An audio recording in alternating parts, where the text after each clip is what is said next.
Hello and welcome back to Football Daily, where today we are running through 10 players destroying their haters this season. Let's get into it. 10. RICHARLISON. It's fair to say that RICHARLISON's first season in North London did not go to plan. Signed for £50 million, the second largest fee in the club's history, he struggled to win over any of the three managers he played under, starting just 16 Premier League and Champions League games and finishing with 3 goals to his name in 35 appearances. With their talisman and top scorer for the last 9 seasons, Harry Kane, departing for Bayern Munich after a protracted saga, the focus on RICHARLISON going into this season was immense. On international duty, the Brazilian made the brave decision of opening up about his struggles with mental health, saying he would seek psychological help to help him overcome his issues. So to return to the fold in the final 10 minutes of their game against Sheffield United with his side 1-0 down and facing a shock defeat, only to provide a goal and an assist for a 100th minute winner for Kulusevski, and backing that up too with an assist against Liverpool, showed his detractors what we've always known about RICHARLISON. He's a fighter. 9. Unai Simon. In his 5th year as Athletic Club's number 1, a period that has seen him finish as a Copa del Rey runner-up twice, Unai Simon is well respected within La Liga, but is seen as somewhat overrated by many outside of it. Partly this comes down to the fact that if you aren't a regular watcher of the Spanish top flight, the only time you'd have regularly watched Simon is in international tournaments with Spain, where he's on occasion looked shaky, not least in the last 16 of Euro 2020, when he failed to control a back pass, leading to a Pedri own goal. But whilst he might have struggled to replicate his form with La Roja's junior teams, which saw him win European titles at under-19 and under-21 level, and has conceded 3.4 more goals than expected goals suggest he should have over the last 3 completed seasons, he's certainly making amends this campaign. He saved a remarkable 77% of shots on target, a 10% increase on last year's tally, preventing 2.4 xG, helping Ernesto Valverde's side to 6th at the time of writing, 2 points behind Atletico Madrid. 8. Lautaro Martinez. A bad World Cup can put a black mark against a player's reputation. Just ask Gonzalo Higuain. But the fact is, Lautaro Martinez has been remarkably consistent for Inter Milan for a number of seasons, having missed just 6 games over the last 3 seasons, with a goal tally that has crept from 19 in 2021 to an extraordinary 28 last year. The Argentinian is the sort of all-action centre-forward that clubs like Real Madrid and Chelsea have been dreaming of. Capable of leading the line or working in tandem with players as diverse as Dzeko, Lukaku and Thuram, a few missed chances in the World Cup have landed him with the unwanted label of poor finisher, when he has so much else to his game. Yes, he's underperformed his XG by 4.7 over the last 5 seasons, but given Gabriel Jesus has underperformed by 15 in the same period, and is still widely praised for his off-the-ball intensity and hold-up play, we think Martinez deserves to be too. After averaging 4.3 shots and 1.3 chances per 90 created across his time in Italy, this is a player of immense talent. Luckily, his current streak of 9 goals and 1 assist in 7 league games has put his doubters in their place. 7. Frenkie de Jong. Since his €75 million switch from Ajax in 2019, Frenkie de Jong has split opinion during his time at Barcelona. Initially seen as the future of the midfield, the Dutchman found himself benched by Xavi in favour of younger talents Gavi and Pedri, while Sergio Busquets remained undroppable in his role too. Barca therefore saw the 26-year-old as a prime candidate for sale to ease their ongoing financial woes in 2022, accepting an offer from Manchester United in the hope de Jong would depart. However, he stood firm even as his club threatened to pursue legal action over the contract extension he signed in 2020, instead willing to fight for his place at the Camp Nou. And his campaign, it looks like the Dutch international's perseverance is paying off. With Busquets gone and Pedri injured, de Jong has emerged as the pivotal member in the middle of the park, making over 120 touches per game and averaging 5 shot creating actions per 90 going forward, more than new arrival Ilkay Gundogan's 3.8. And now it looks like a new deal will be on the table, with sporting director Deco calling Frenkie the cornerstone of the Barca project. Some turnaround. 6. Mario Lemina. It can sometimes be hard to pinpoint just how good a player Mario Lemina is. Since breaking through at Lorient in 2012, the Gabon international has played for 8 different clubs in 4 countries.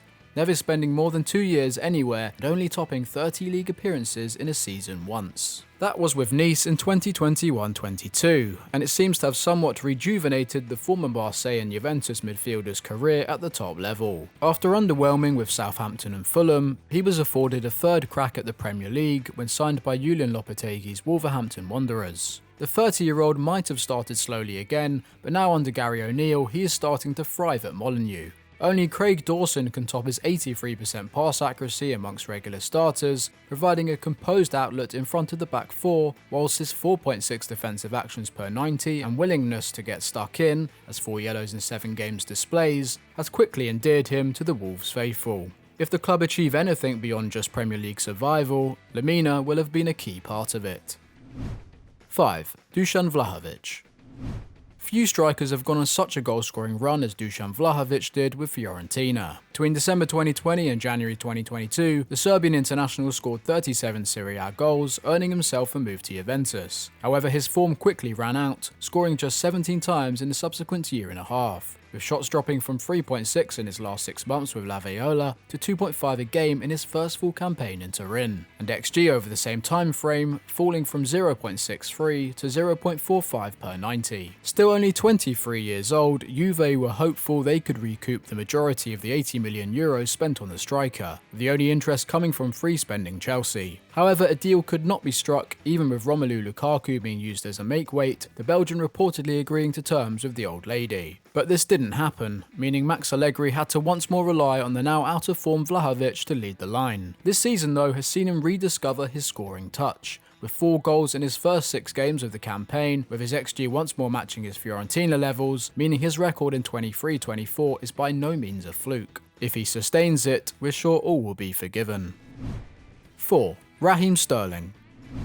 A victim of the Chelsea circus since his £47.5 million arrival from Manchester City in summer 2022, Raheem Sterling had struggled to find his feet back in his hometown. His debut season with the Blues resulted in his lowest goals return since his breakthrough campaign with Liverpool, finding the net just 6 times. And his shot-creating actions fell from 4 a game last season to 3.2 at a club where he was expected to be a main outlet. Just 1.5 shots a game also marked a career low for Sterling, and this was also reflected in his XG. Just 6.2 for the year, less than half what he put up in his final season at the Etihad. The winger has also been dropped from the England squad, having not received a call-up since the World Cup. However, despite Chelsea underwhelming under new boss Mauricio Pochettino so far, 28-year-old Sterling has found a new lease of life at Stamford Bridge. At this early stage of the season, he's already a third of the way to both his total shot and goal output of last campaign, and his 2.2 completed dribbles a game is his highest mark for 5 years. Even if Chelsea fail to make the top 6, Sterling is impressed and should be in line for a 3 lines recall at the very least. 3. Alvaro Morata.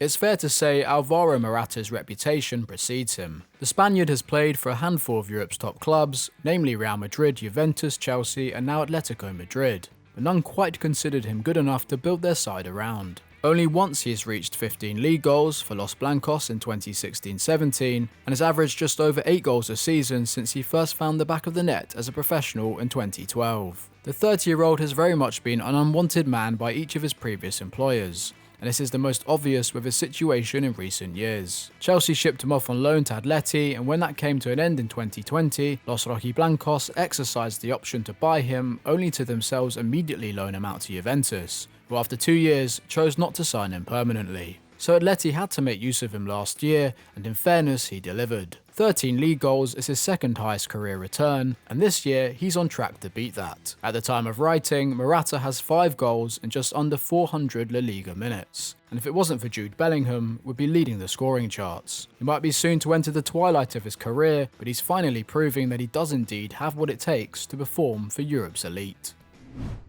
2. James Ward-Prowse.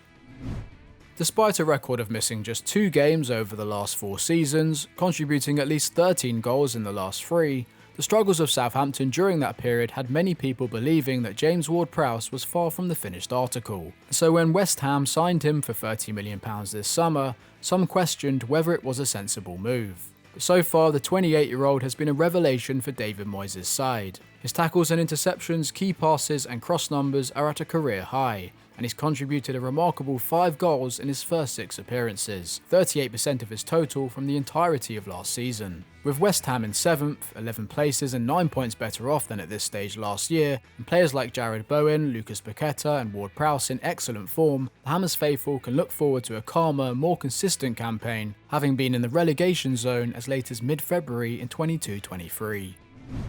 1. Darwin Núñez.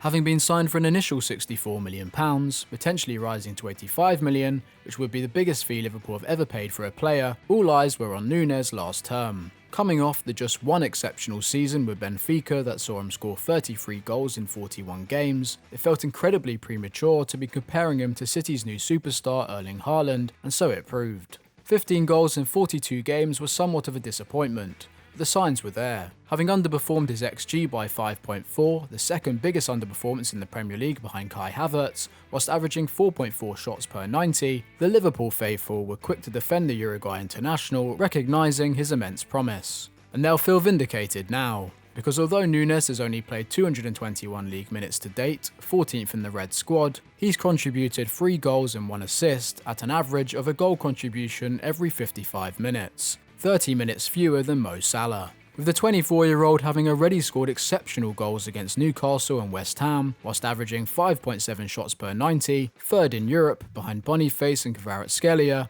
It's clear that a challenging first season has not affected his confidence, and Klopp is now reaping the rewards.